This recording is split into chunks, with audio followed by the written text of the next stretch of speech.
chaotic mind means a chaotic brain and a chaotic body, because your mind and brain are separate.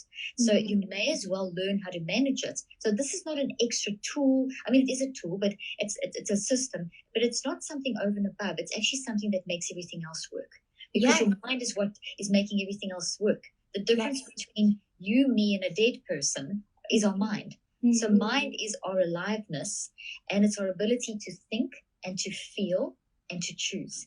So that's what mind is. Mind is thinking, feeling, choosing, thinking, feeling, choosing. You're doing this at 400 billion actions per second at the moment.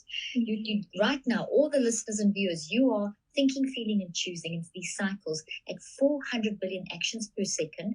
You're taking our conversation and all the little images, and I'm going to hold up some more props, and you are converting this, what you're hearing and seeing, through your mind, which is this gravitational field around and through your body, and you turning my words and our conversation into little trees made of proteins in your brain that look like, which are thoughts. So you are growing thoughts right now, and thoughts have got little roots and branches, which are memories. So root memories, which is what you and I are saying, what you're talking about, and then the branches are how you interpret that. And you're doing this right now at 400 billion actions per second. Your mind is taking this information and building these, and that's neuroplasticity. And you can direct that. So if you direct it, you build healthy trees, but if you don't, you build toxic trees, and they're all toxic, and they kind of mess up your brain and body, and they increase your vulnerability to feeling totally overwhelmed and toxically stressed, and increase your vulnerability to disease by 35 to 98%.